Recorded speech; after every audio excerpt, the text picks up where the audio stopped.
All right, let's continue our discuss with us. But before anything else, allow me to acknowledge first again our valued partner, Sir Paulo Rosello, and Miss Arlene Meneses from Widows and Swissotel. Thank you very much po sa inyo.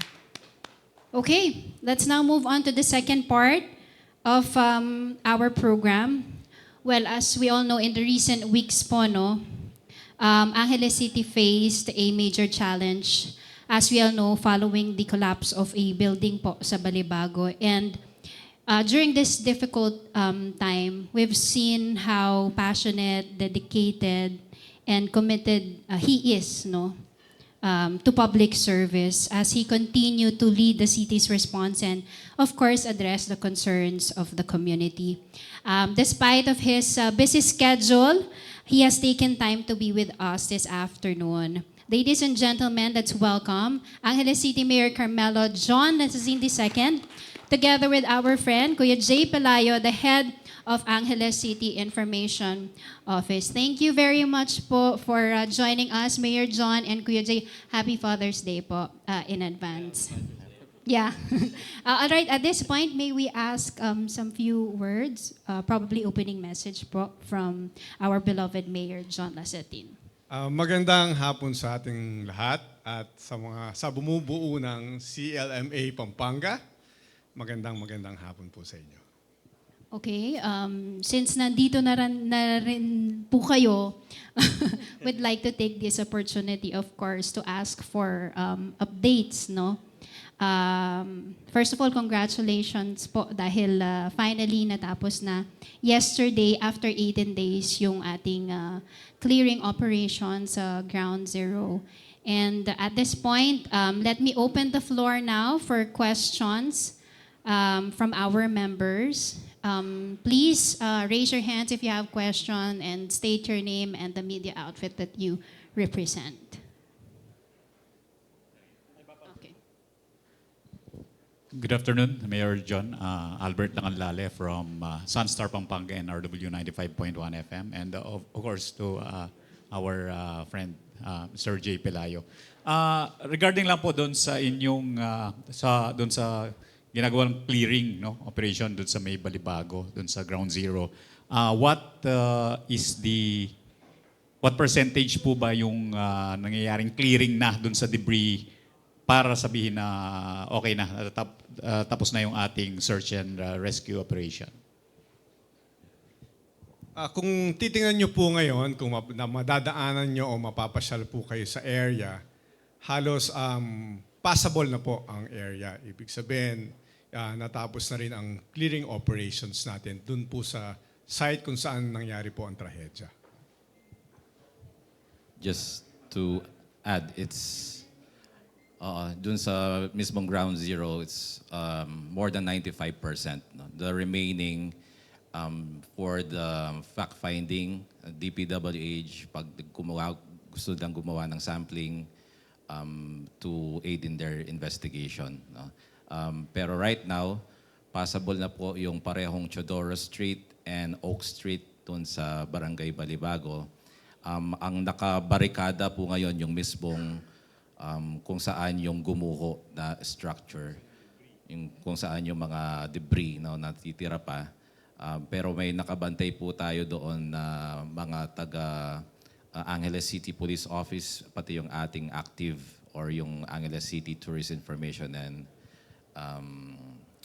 Visitors Engagement Team na naroroon. Para kasi ang nagkakaroon lang ng challenges ngayon, nagiging parang tourist, ginagawang tourist spot, tourist attraction. No? So, may mga kahit hindi siguro vloggers, dahil nagkakaroon ng parang opportunity, yun po yung dinidiscourage namin ngayon, Mayor. No, di ba?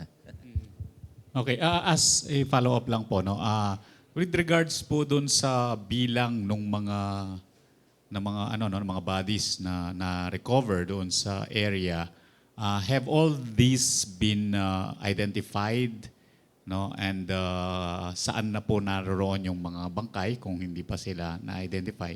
And as my last question will be doon sa update naman doon sa ginagawang trabaho ng task force. to investigate yung nangyari pong trahedyang ito? So kung titingnan po natin ngayon, halos higit kumulang mga nasa 30 victims ang natagpuan po natin sa site. Out of the 30 victims, alam ko ang hindi pa na-identify is mga 6, no, na biktima ang hindi pa na-identify. Kaya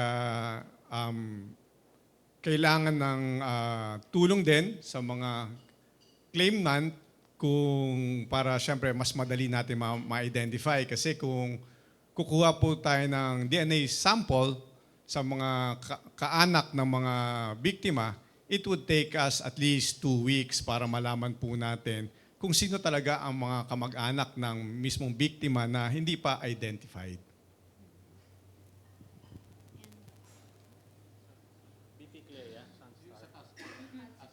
Yung sa task force daw po. Sa task force po naman, so yung kinreate natin task force is it's a comprehensive team composed of mga lawyers, civil engineers, structural engineers, tapos siyempre kailangan din pumasok ang DPWH, saka yung mga nagsisigawa ng soil testing dun sa area para mas malaman natin kung ano talaga ang sanhi ng pagguho ng building pong ito. So, nandun na po tayo sa phase na nag-iimbestiga na po tayo. At siyempre, yung mga findings na sinasabit sa atin, kinokulate na po natin itong mga ito. So, yung mga ibang hindi naman po makakasali dun sa team, siyempre, kailangan pa namin ayusin o maghanap pa kung sino pa ang makakatulong sa task force na ito. Kasi meron kasi iba-ibang ahensya na meron din silang sarili-sariling fact-finding team. Kamukha na ang DILG, meron po silang sariling fact-finding team. Ang DOLE, meron din silang sariling fact-finding team. Kaya kung ano man ang makukuha natin datos dito po sa trahedyang nangyari, siyempre kailangan din namin makipag-coordinate sa kanila doon naman sa findings na makikita rin po nila pagdating po dito sa pagguho ng building.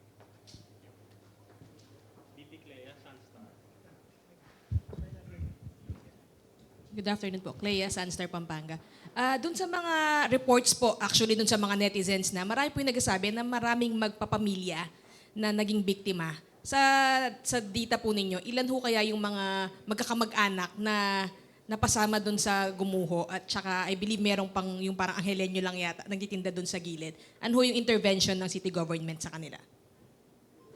Unang-una, siyempre, intervention, hindi lang naman po sa biktima ng mga pamilya, no, or sa mga, hindi lang direktang biktima, no, siyempre, meron din mga indirect victims. Ngayon, ang intervention ng LGU, yung lokal na pamahalaan, unang-una, siyempre, nandito po ang DSWD to give assistance. Hindi lamang po financially, siyempre, sinasagot din ng mismong ahensya natin ang pagburol or kung gusto ng pamilya na makremate ang labi ng kanilang mahal sa buhay, tumutulong po tayo. Ngayon, nandito rin ang DOLE para nagbigay rin sila ng konting tulong, no, pang samantalang kabuhayan dito po sa mga pamilya na napag-iwanan. Saka yung mga victims na rescue po dito sa trahedyang nangyari. So, na-rescue yung mga biktima or yung mga pamilyang naging biktima, may mga programa na makikita po natin sa lokal po natin at pagdating po sa mga national institution kamukha ng DSWD at ng DOLE. Second question, last na lang po sa akin. With everything that happened, that is happening sa Angeles City, yung gumuhong building, and then kahapon po, good news naman yung minor basilica na-declare.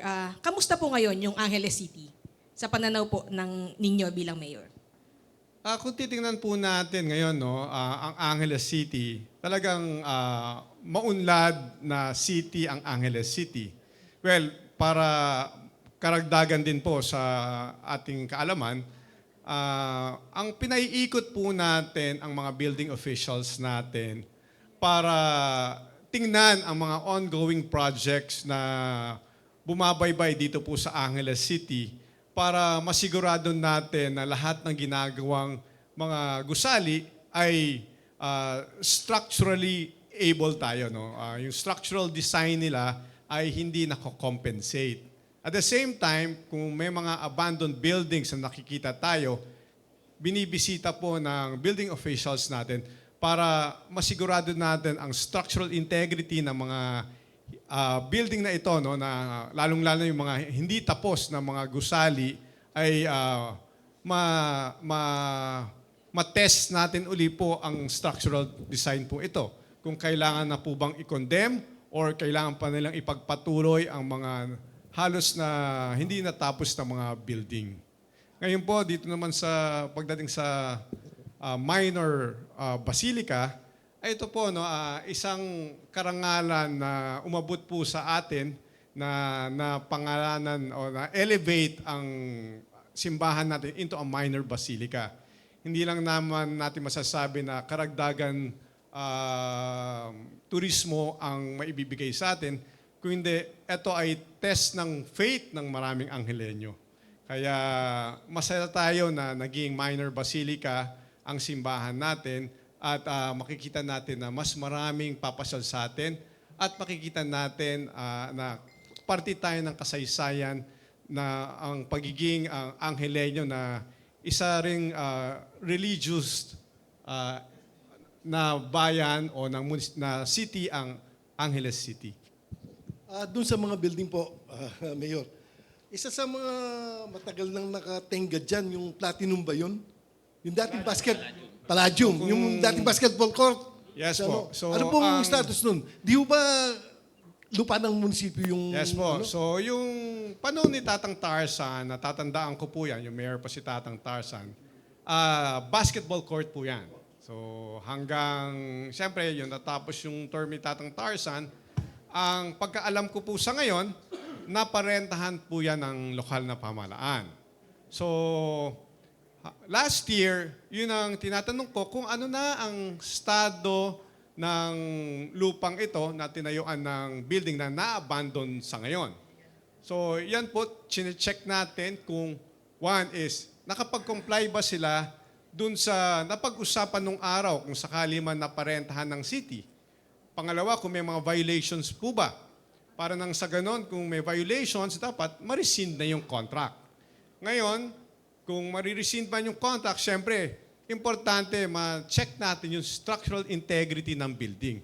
Mamaya yung building na yon, dahil sa matagal nang nakatiwangwang, may posibilidad na gumuho kung hindi natin i-check. Kaya pinalakad natin ang ahensya ng gobyerno na pinamumunuan ng mga building officials para i-check kung ang structural design po niya, dahil matagal na siyang na-abandon na, kung capable pa na ipagpatuloy ang paggawa po o pagpapatapos ng building. Ngayon, doon naman sa pinag-uusapan natin sa kontrata, kung sakaling hindi nila mapapatuloy at nag-violate po sila sa kasunduan at kung mas-rescind man ang kontrata, capable pa ba tayo na parentahan natin or kailangan na natin i-condemn? Kung renta nila, tuloy ba ang renta nila ngayon? Yun po ang inaalam ko po sa ngayon kung nagre-renta pa po sila. Kaya nga kung sakaling matagal na silang hindi nakakapagrenta o nakakapagbayad, dapat matagal na rin po dapat siyang na-rescind yung kontrata.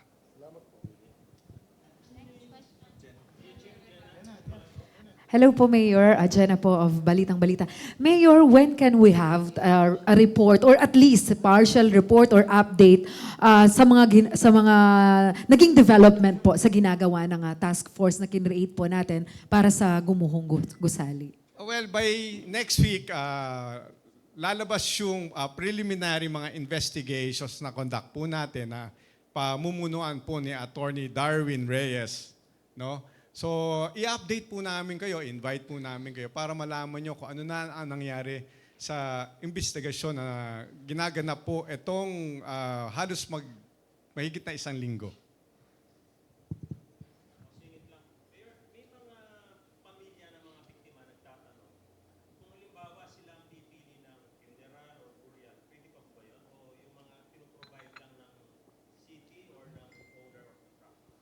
Actually po, pinapapili po natin sila. Pero kung titingnan nyo po, hindi naman natin pwedeng sabihin kung pinili po nila, gusto nila ilibing ang labi ng asawa nila sa Lapieta. Medyo hindi na po natin kaya yon.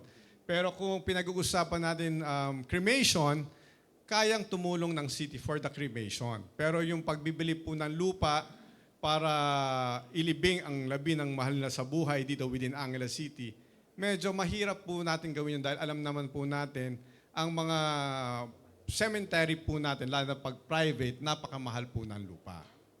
Kaya ako naman, kung sakaling sana kung mungkahi lang po ang hanapin nila, makakatulong po tayo for the cremation ng labi ng mahal nila sa buhay.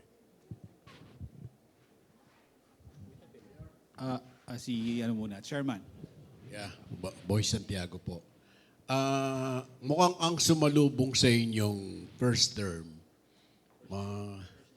first year sa pagka-mayor ng Luzon, Angeles, medyo mabigat-bigat ng konti. No? Sa nakita namin, iba-iba yung mga dumating, may dilubyo bigla, pero may mga magaganda rin po. Ang tanong ko parang saan kayo umuhugot ng mga lakas at saka inspirasyon para magantanan po yung mga ganito mga sitwasyon sa lungsod? Napaka gandang katanungan. Ang nagbibigay sa akin ng lakas ng loob, syempre yung mga anghelenyo. Sabi ko nga, kung nakakapagbigay ka ng tama at magandang serbisyo, hindi natin naiisip ang pagod at nakakapagbigay rin tayo ng mga kasiyahan sa mga sinasakupan natin. Yun ang nagbibigay sa atin ng lakas ng loob para mapagpatuloy natin yung mga magagandang programa ng mga past mayors or past administrators na nakatulong sa paghubog po ng Angeles City sa estado niya po ngayon. Mayor Jody Mercado po from CLTV 36. Di pa nga konsyal, Mayor kagad.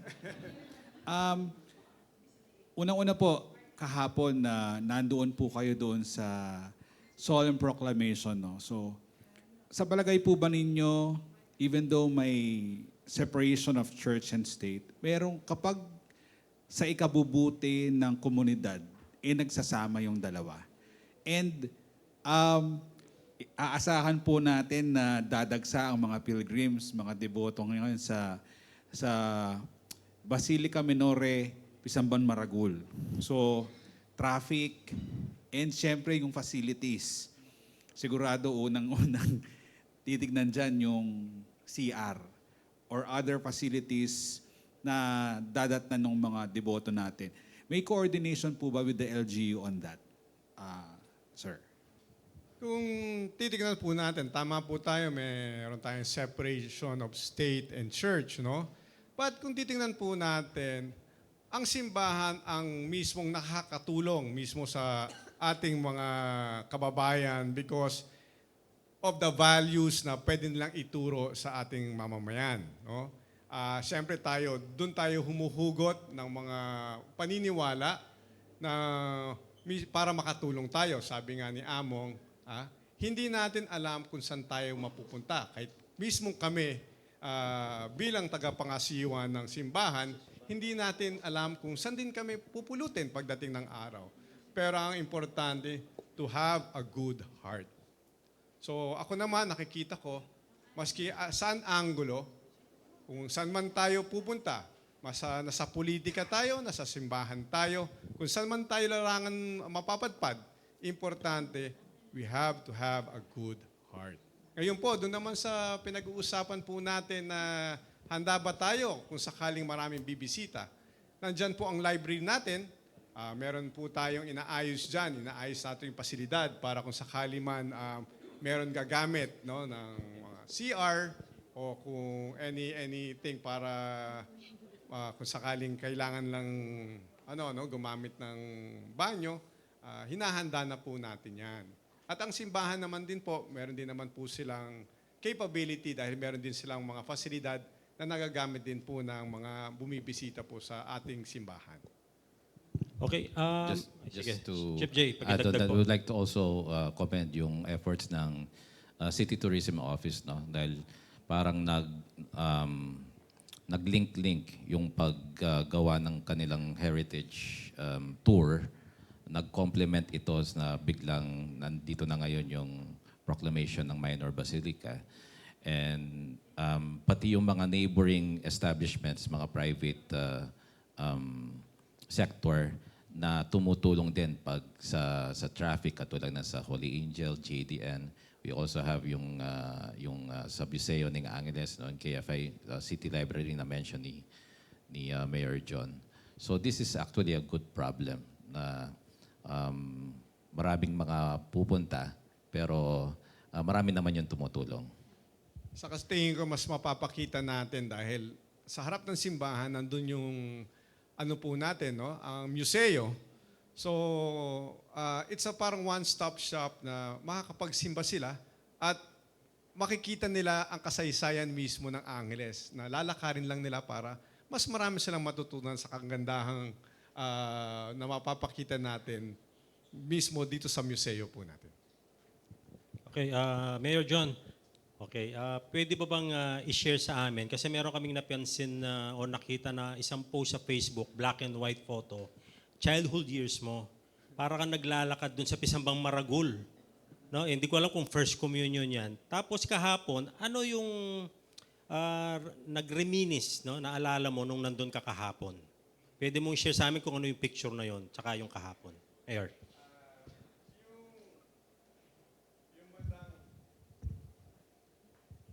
Yung bago nag-umpisa yung dun sa program, no, sa paglunsad po ng elevation to Minor Basilica, yung simbahan po natin. So nandun po kami sa second floor ng library. Tapos linapitan ako ng aking pinsan, sabi niya, tingnan natin ang memorabilia ni Lolo Peleng. Sabi ko, meron pa pala siyang memorabilia dito sa library. So pinsyalan namin. So bakit sabi ko may picture ba ako dyan? So yun yung tinignan ko yung mga picture, nakita ko nga meron akong picture doon. So yun ang nag-reminisce sa akin. So yung picture na yon, ako ang parang nagbitbit ng sword na para sa papal awardee mismo ni Lolo Peleng. So bitbit ko yung sword na yon, siguro mga grade 3 ako. Yung time na yun, nakita ko nga itsura ko, ang itim ko pala. Sabi ko, ang itim ko dito. Siguro sabi ko, yung time kasi na yun, ang talagang pag pupunta ka sa mga subdivision or ang pinaka-pastime ng mga bata nung araw, di ba, marami tayong mga pinupuntahan ng mga swimming pool. Kaya, siyempre, swimming, medyo wala naman dating mga recreational areas na pinupunta, mga picnic ground, usually mga swimming pool, no, sa mga subdivisions. So yun ang naalala ko na ako pala yung sinama o ginawa ni Lolo Peleng na taga-bitbit ng kanyang sword para dun sa pagiging papal awardee po niya. Yeah. Mayor, Paolo G po, CLTV. Bago kayo naging mayor, naging bahagi din kayo ng mga mambabatas natin dyan. Tsaka rin sa OBLO. No? Ang tanong ho namin sa inyo, dito ho sa ikinakampanya ho natin na workers' welfare. At dahil alam ho natin ito hong mga mayorya ng biktima, construction worker at meron pang vendor, informal workers, ano ho yung mga hakbangin ninyo para maproteksyonan talaga ito hong mga construction worker na alam naman natin yung growth center nasa Balibago, marami pang ipinapatay yung high-rise building dyan. Ano yung mga initiative mo at lesson learned na rin natin dito sa nangyaring trahedya? Siguro pag titignan po natin, siyempre ang importante, lahat ng manggagawa na pupunta po sa syudad natin para magtrabaho, kailangan nakarehistro rin po sila sa barangay. Para alam natin kung saan sila nanggaling at madali natin malalaman yung kung saan sila nakatira, kung saan kung anong pamilya sila galing. Kasi ang kamukha na nangyari sa trahedyang ito, wala kaming lead para malaman namin kung sino ang mga biktima. Kung hindi sasabihin ng mismong foreman yung mga natatandaan niyang mga tao na mismong natutulog dun sa site ng construction, wala kami talagang lead kung hindi lang magbibigay talaga ng listahan ang may-ari o contractor mismo ng naguhong gusali. Kaya siguro napaka-importante na nakarehistro lahat ng mga manggagawa na magtatrabaho dito po sa Angeles City. No?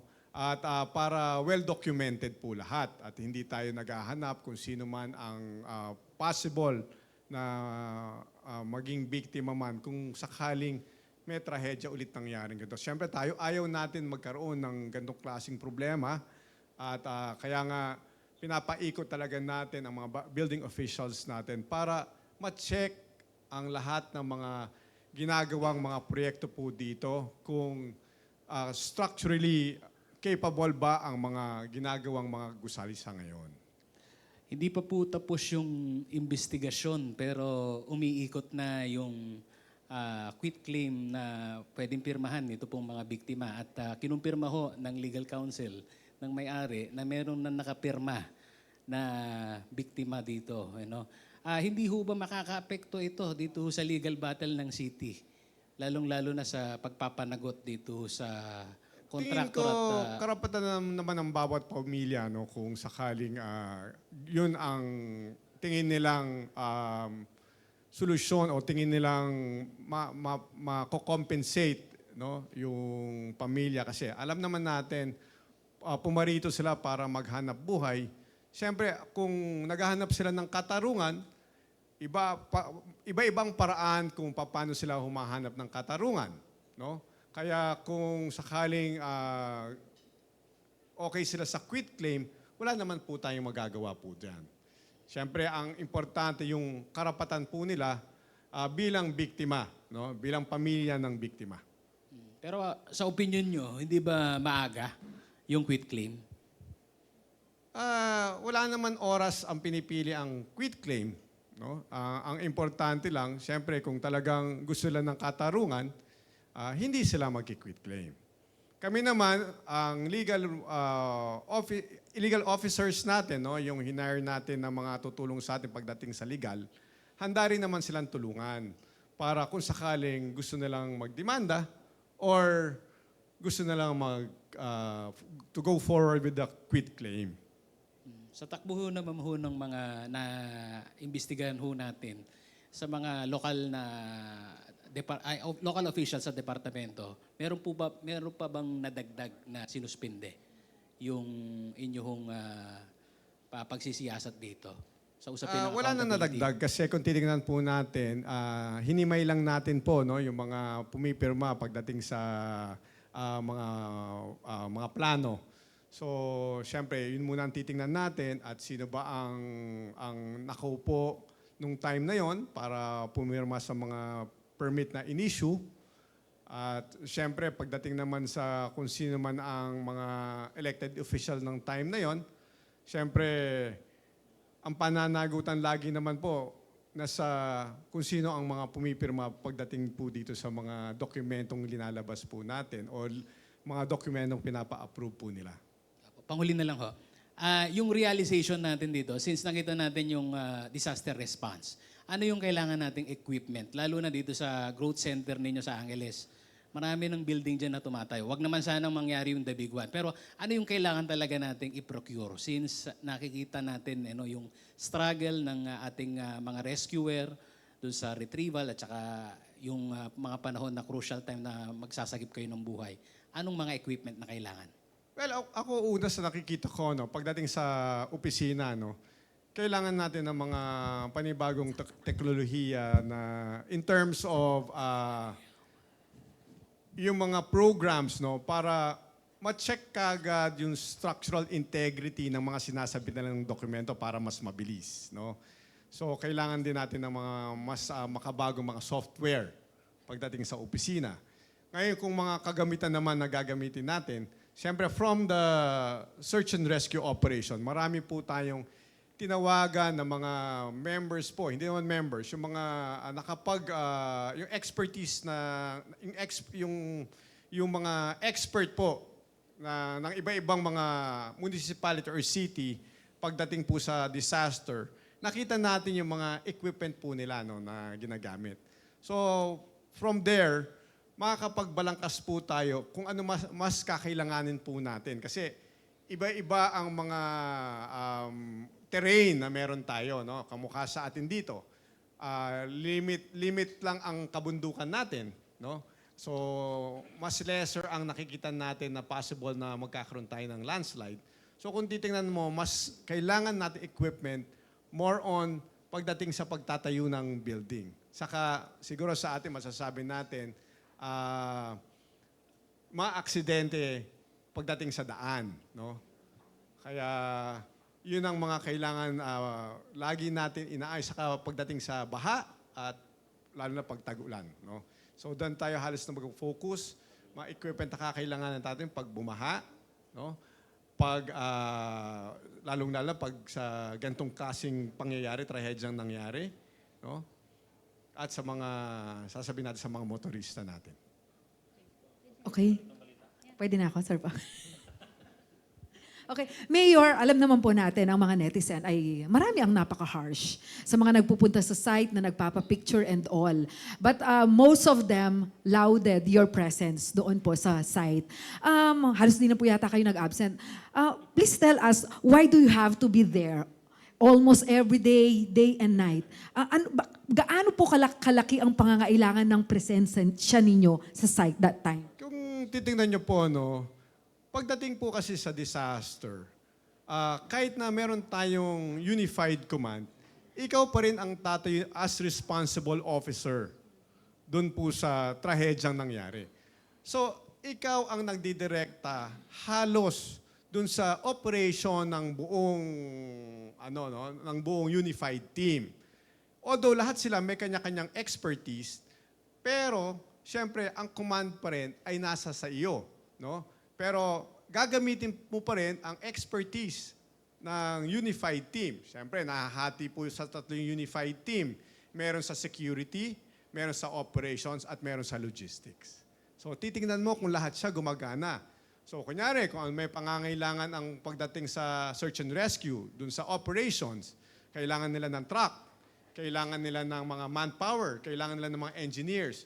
Kami ang maghahanap para ayusin ito lahat, no? Para mas magabayan sila, mas matulungan nila dito sa search and rescue.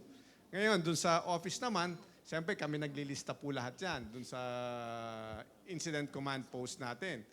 So, yung mga listahan po na to, pati siyempre yung lahat ng kakailanganin ng mga responders natin, lahat ng mga pwedeng tumulong sa atin. So, bababa na naman sa isang, po yan, dito sa incident command post po natin.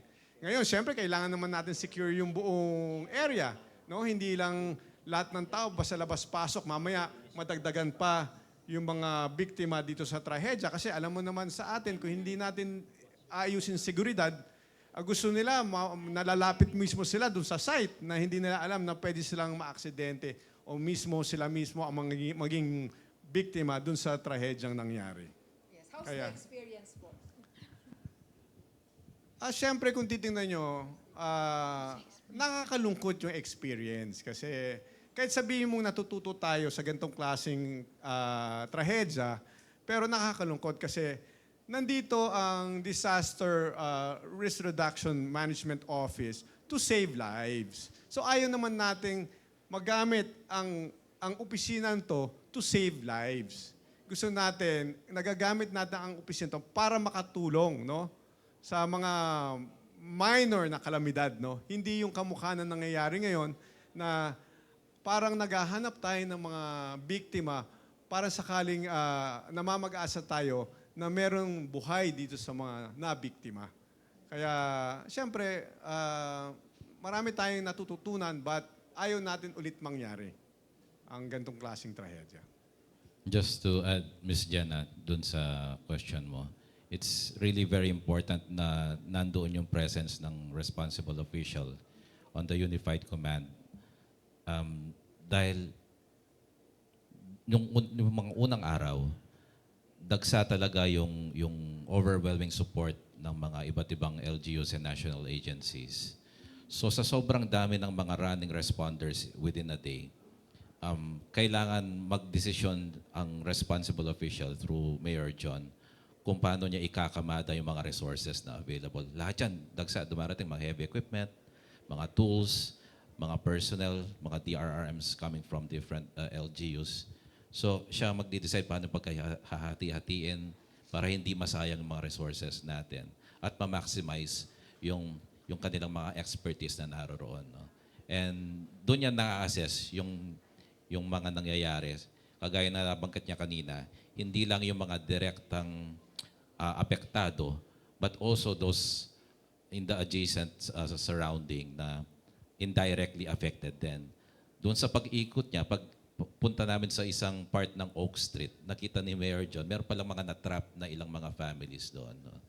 Na hindi sila makalabas. Dahil meron lang naman na harang na isang project din. No? So, nung na-solusyon yun, nabigyan ng electricity ulit, and then internet, and then naamoy ni Mayor yung medyo masangsang na yung amoy during that time.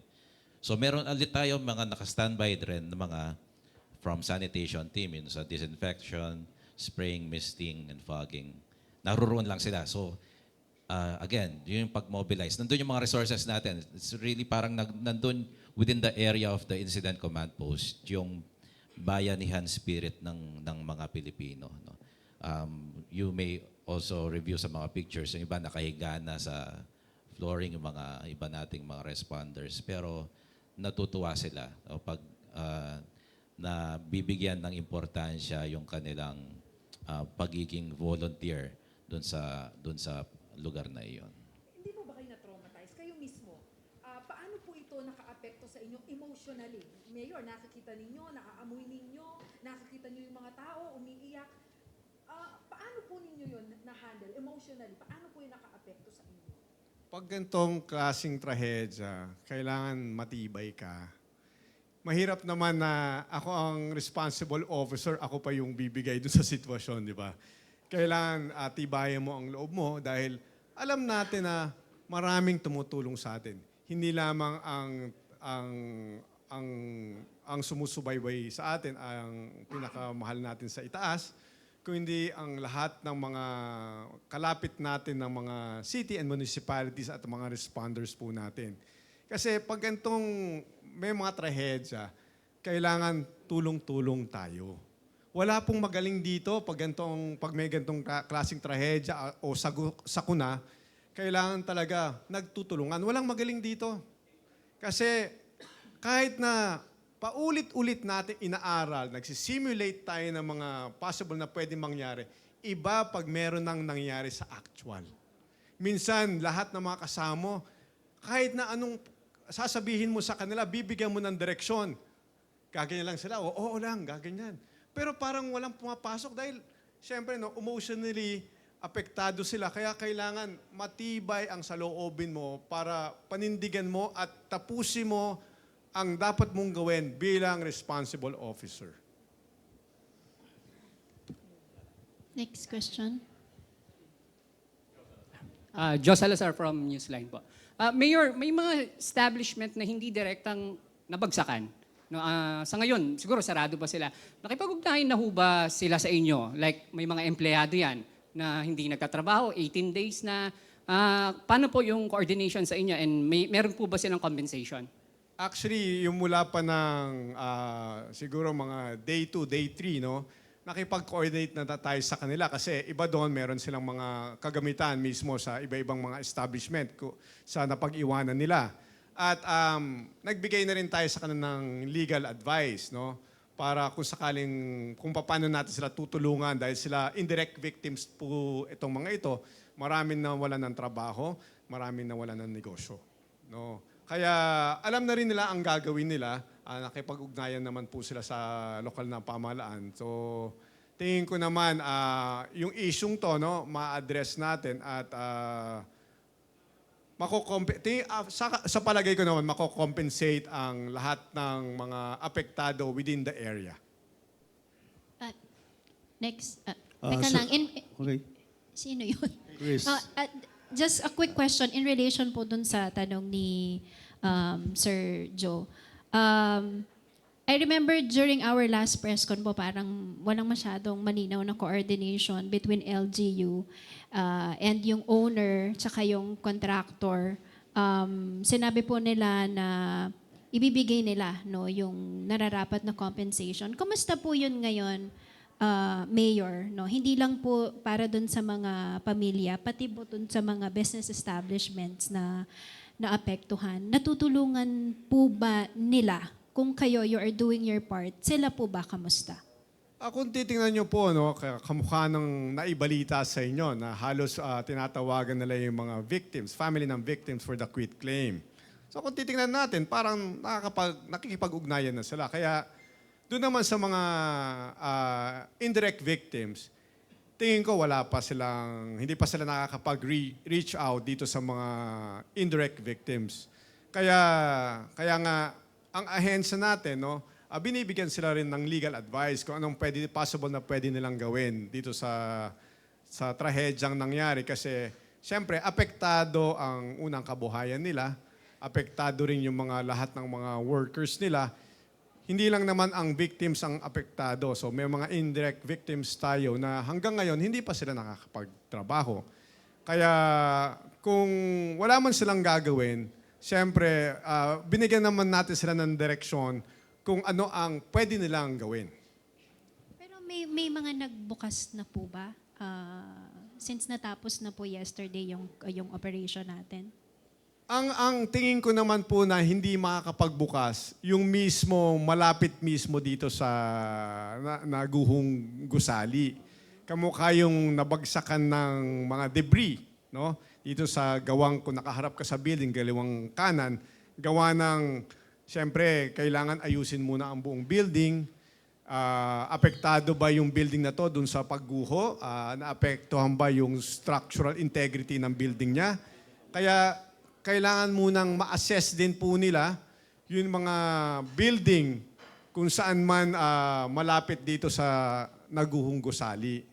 Kasi kung titingnan nyo po, sa gawing kaliwa naman, meron din na apektuhan po dyan, na meron din building po dyan na nakasara sa pangsamantala sa ngayon, na baka mamaya apektado din yung building na ito. Kamukha yung saan kami dumaan nung araw sa unang pag-rescue natin dito sa biktima.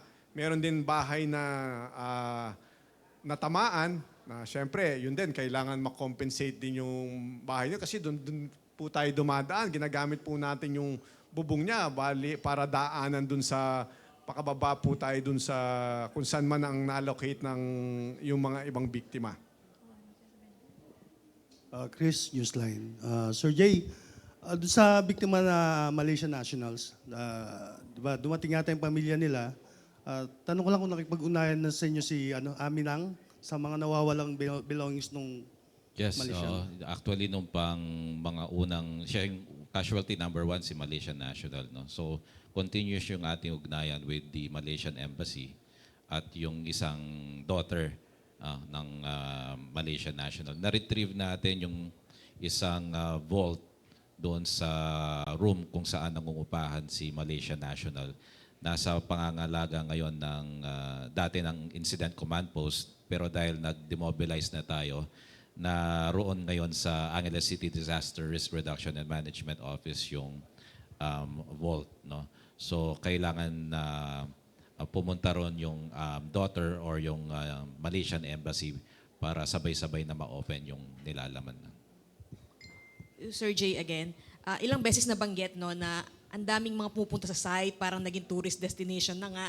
And nabanggit pa ni Mayor, parang yung iba nakikiuna pa sa information na gusto nila sa kanilang manggaling. Bilang isa sa mga lead officer po doon, gaano ka-importante sa assessment ninyo na dapat verified muna yung information bago lumabas sa public? Hindi lang sa mga ganitong trahedya, kundi yung everyday life natin ngayon. Napakahalaga po na kailangan maingat tayo sa pagbibigay ng mga information, lalo na sa social media. Dahil ito yung pwedeng makapagbigay ng kalituhan sa publiko imbes na makatulong.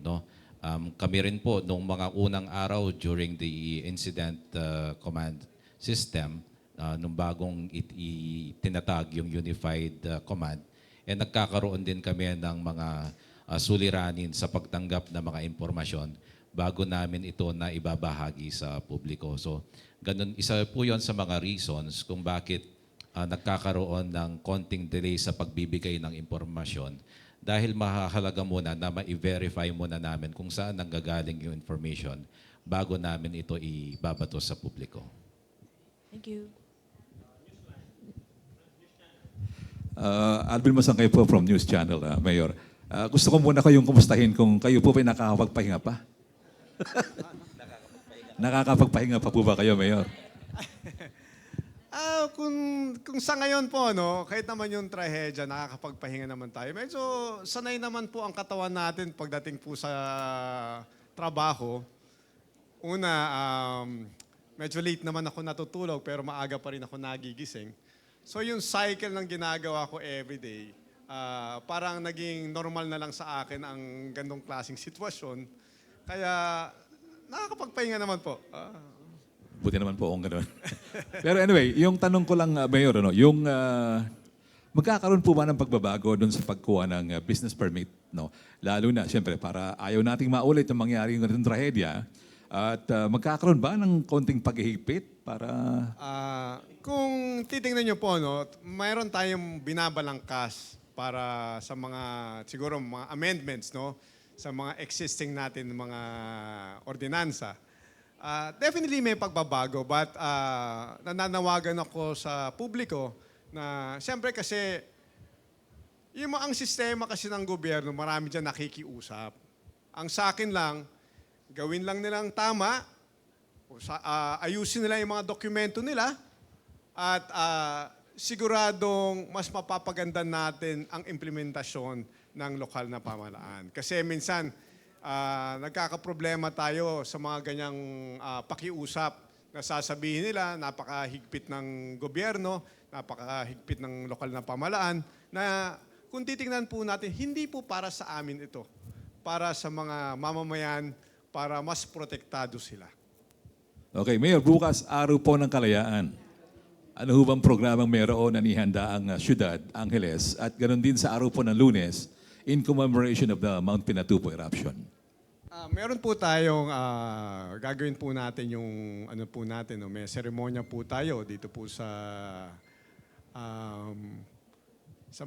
may Pamintuan Mansion, no. Yearly naman po nating sineselebrate po 'yan. Kaya ang invited guest po natin si Chief Justice Gesmundo, no. Kaya siya ang magiging bisita pangdangal. Kaya, siyempre, makikita po natin na mababanggit kung ano ang kasaysayan, kung paano naging independyente ang Pilipinas sa mga kamay ng dayuhan. Kaya, meron po tayo, no? Nandun po tayo bukas ng umaga, magsisimula ito ng bandang pasado 6:00. Kaya kung sinong gusto man sumama, welcome po kayo lahat para ma-celebrate po natin ang pagiging yung araw ng kalayaan po natin. At sana maging gininto ang aral to sa lahat ng mga kababayan natin na maisip nila na maraming buhay ang nagbuwis para mabigyan tayo ng kalayaan. No? Kasi kung titingnan po natin, marami tayong naging bayani at sana matularan kung paano nila binigay ang pagmamahal nila para maging ganap na malaya ang Pilipinas sa kamay ng mga dayuhan. JP Manalang po, CL Business Week po. From day one, nakita ko na kayo na nandoon, 24 hours, nandun na ho kayo. At kasama niyo po yung mga kawani ng gobyerno, lalo na sa lokal ng Angeles City employees po ninyo. Kamusta po yung moral nila nung tumutulong po sa inyo nung time na yon? Sila po yung tawag dito, nakikita kong workforce ninyo. Kamusta po sila? Kung nakita niyo po ang ugnayan ng bawat departamento, makikita niyo yung dedikasyon nila sa pagtulong, no? dito po natin makikita yung pagkakaisa ng bawat departamento para makapagbigay ng serbisyo, no, lalong-lalo na dito sa trahedyang nangyari. So, kanya-kanyang effort po ito at kanya-kanyang tulong din. Hindi lamang dahil trabaho nila, mismong ang mga kawanay ng gobyerno ay nagdo-donate din po sila para mas maraming matulungan at protektado din ang mga responders natin. At siyempre kailangan natin alagaan ang mga responders, ang lahat ng mga tumulong sa atin, lalo-lalo na sa private sector, na hindi rin sila napapabayaan. Kaya importante ang pagtutulungan ng bawat departamento. At nakita ko naman sila, no? Yung enthusiasm nila na tumulong. Kahit sila, halos 24/7 sila nandun. Nagre-relyebo sila ng oras na tuloy-tuloy ang serbisyong binibigay nila. Mapa sa City Health Office, mapa sa GSO, mapa sa ONA, mapa sa engineering. So lahat na makikita mo ng kasama po sa local agencies at the same for the national agencies, nagtutulungan po. Sa business side naman po, yung mga nag-ooperate pong, hindi naman indirect masasabi, yung mga katabi o yung proximity ng mga hotels dun sa area na po yun, yung gumuho na building. Kamusta po yung ano nila? May nag-reach out po bang magki-claim din ho sila? Kasi suspendido po yung na-revoke po sa ibang hotels po yung ibang mga kliyente nila or may claim po ba sila kung ganun po ba? At kamusta po ang moral nila doon sa area na yun? Kung titingnan po natin within the area po, no, yung mga hindi ganong naapektuhan, pag pinapasyaran po namin, ang nakikita natin, the night must go on. Ibig sabihin, tuloy pa rin ang operations nila. No? Siyempre, yung halos yung mga apektadong mga gusali within the area, yun lang talaga ang naapektuhan. So, yung proximity kinurdon po natin, yun yung talagang hindi pwedeng makapag-operate ng negosyo. But outside dun sa perimeter na kinurdon po natin, tuloy-tuloy pa rin po ang negosyo na para sa araw-araw po nila. May paghihigpit po din po ba sila doon sa area na yon? Sakali po sila mag-reapply doon sa renovations nila or ano? May ganun po bang mangyayari doon? Kailangan natin i-check din yung mga structural design ng mga buildings nila. Siyempre, baka mamaya yung structural integrity ng mga buildings nila dahil kahit pa paano, yumanig pa rin ang ang area ng kung saan nangyari ang trahedya. So, syempre, kailangan ipa-check din nila yung mga buildings nila. Kamukha ng nangyaring earthquake sa ibang lugar, kaya nga nagpalabas si si Kong Pogi ng resolution para lumabas ang mga engineers natin, mapa DPWH, mapa sa CEO, at mismong engineers ng mga DepEd para ma-check yung structural integrity ng mga gusali o mga buildings natin o eskwelahan natin para makita natin kung sakaling may mga trahedyang mangyayari o mga kalamidad na mangyayari. Alam natin yung mga buildings kung saan man saan man nakatayo ang mga eskwelahan ay safe para sa mga mag-aaral natin at mga educators natin. Kaya same for sa mga negosyong nakapaligid, no, na may mga malalaking building, dapat pa-check din nila ang building nila dahil kahit paano ma-check yung structural integrity ng building po nila. Thank you po. Okay. Mayor John, Archie Reyes. Kasasagot nyo lang yung gusto kong itanong kung merong ginawang paghahanda kasi pabalik na yung mga estudyante sa kanilang mga eskwelahan. Pero yung follow up na lang dun sa pagdiriwang natin ng Araw ng Kalayaan bukas, ito ay hindi lamang isang lokal na pagdiriwang, kundi kasama siya sa pambansang mapa na kung saan nangangilala sa isa sa mga 8 makasaysayang lugar na makasali sa sabayang pagtataas ng bandila. Kaya lang, kadalasan hindi nakikipag-cooperate ang weather. Napakatindi ng paghahanda ninyo, lalo na yung tourism. meron ba tayong option B kung sakaling bukas umuulan? Actually po, yung papunta po kami dito, di medyo napalakas ulan.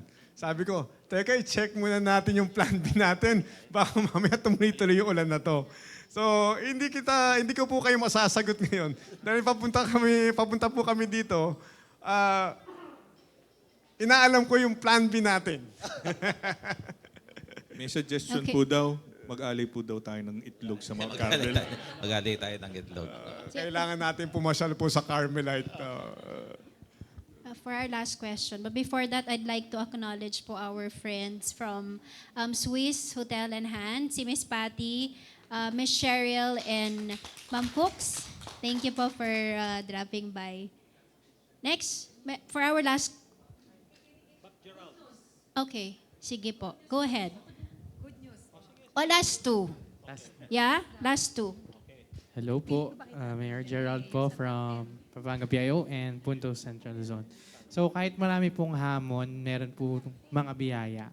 Ngayon po, we would like to congratulate you kasi June 11, pumangalawa po kayo sa top performing city mayors sa Central Luzon. Yan po ay from our PMD Foundation Incorporated, Boses ng Bayan Governance Assessment. Ano po ang inyong masasabi dito? At syempre po, ano po ang panata nyo sa patuloy na pagsisilbi sa ating mga nasasakupan po sa ating syudad? Unang-una, syempre, bahagi lamang po ako ng success na kung paano tayo pinapangaralan ng kung sino man ang nagbigay ng rating na yan, no? Pero kung titingnan nyo, kooperasyon po ng bawat kawani ng gobyerno po ito. Sabi ko nga, nandito ako to manage the city. Pero kung wala sa tulong at suporta ng bawat kawani ng gobyerno, hindi po ito magiging posible.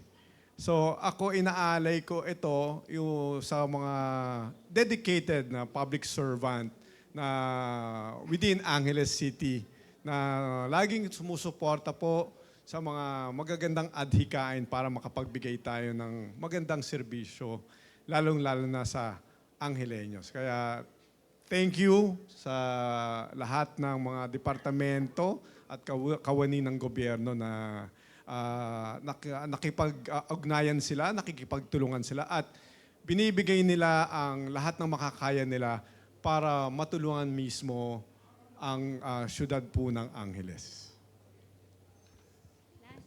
Dagdag ko lang. Mayor, dun po sa May 24, yung day 1, hanggang nagkaroon ng demobilization, wala naman po bang na-sacrifice, na trabaho? Kasi halos 24 hours nandun kayo ni Chief Jay sa Ground Zero. O may mga na-delay ba? O may mga na-cancel na mga meeting o mga importanteng events, Mayor? Maraming na-cancel na mga meetings kasi marami tayong mga meetings na unang-una yung ibang mga pangangailangan ng lokal ng pamahalaan. Isa na doon yung mga hinihingi natin na spasyo para mas matulungan natin ang mga PNP natin kasi nagpapatulong tayo sa CDC para mas makagawa tayo ng mas magandang police station dito po sa may walking street. Secondly, yung mga ibang mga substation natin dito para sa BFP. So naantala po yan.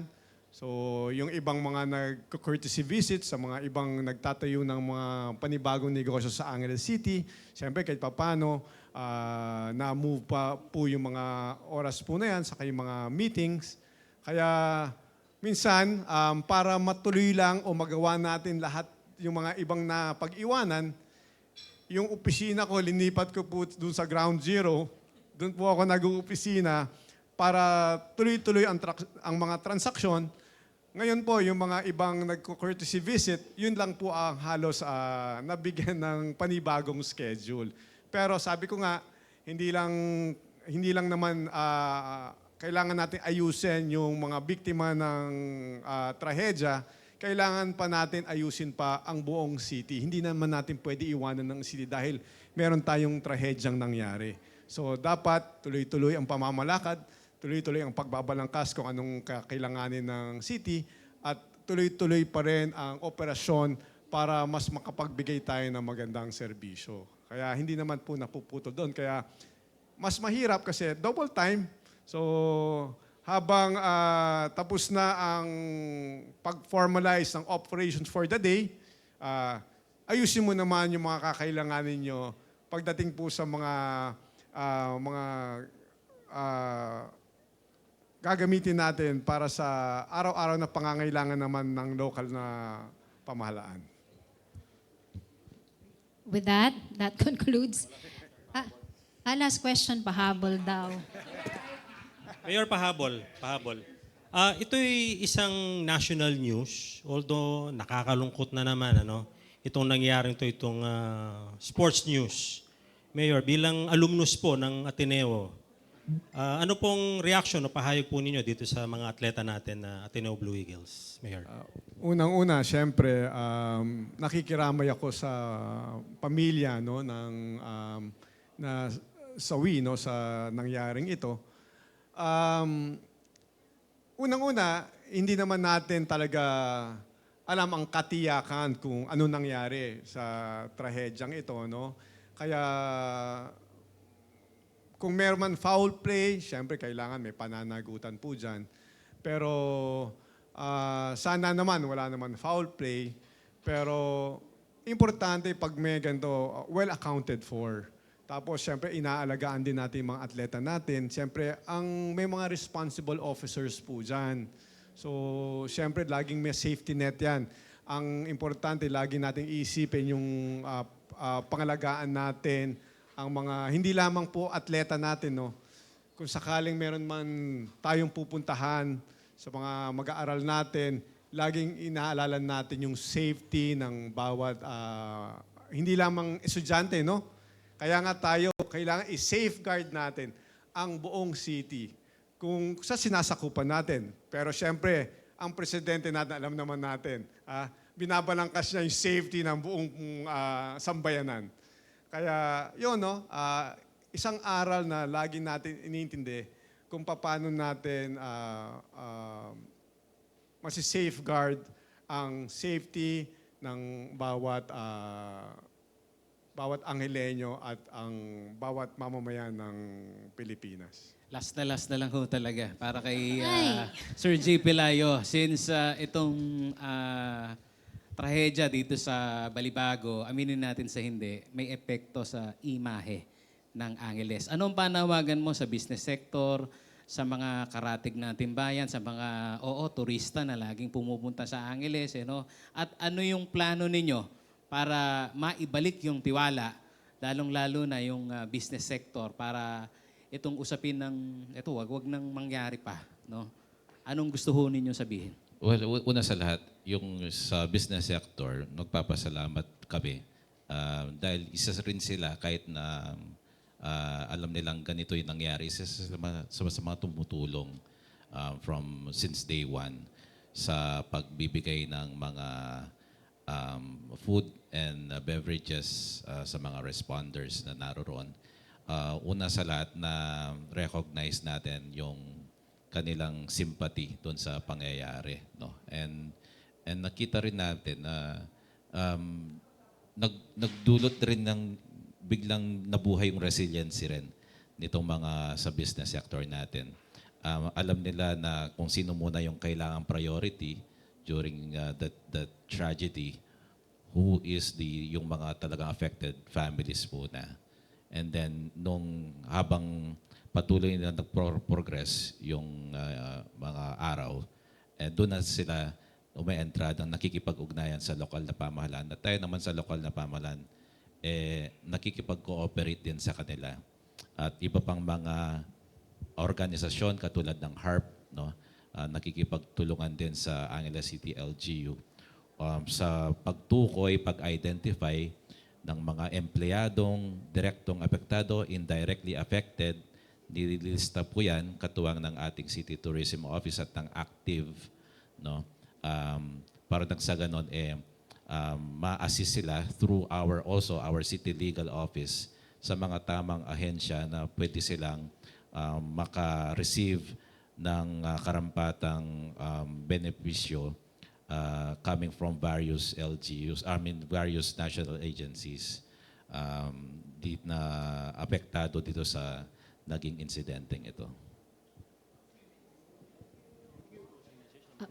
With that, can we ask for a closing message daw kay Mayor John? Baka meron po kayong gustong pasalamatan pa.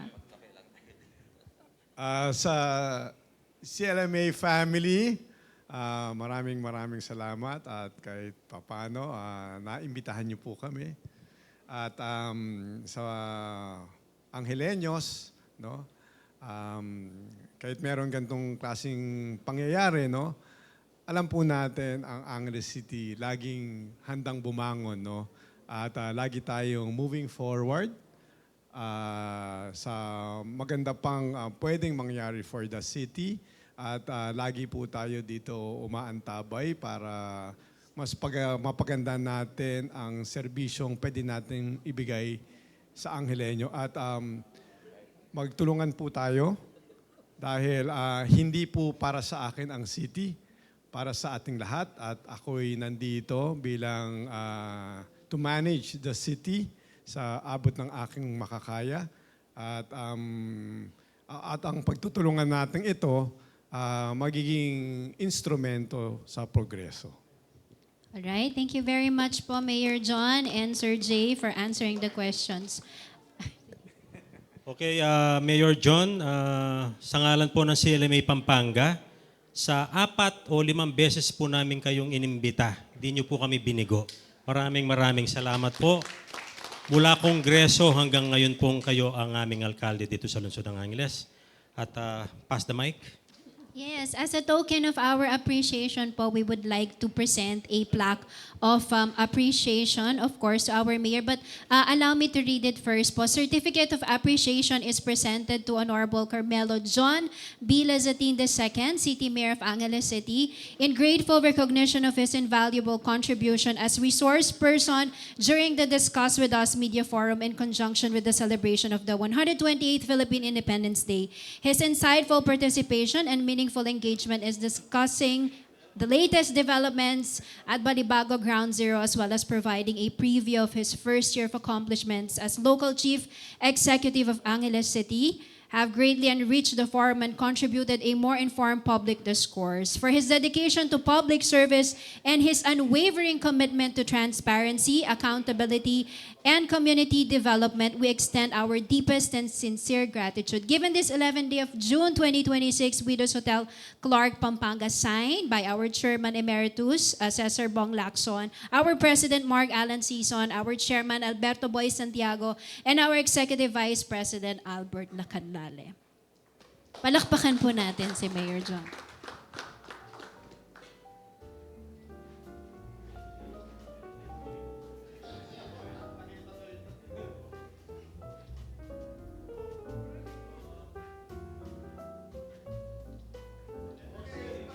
Letter C.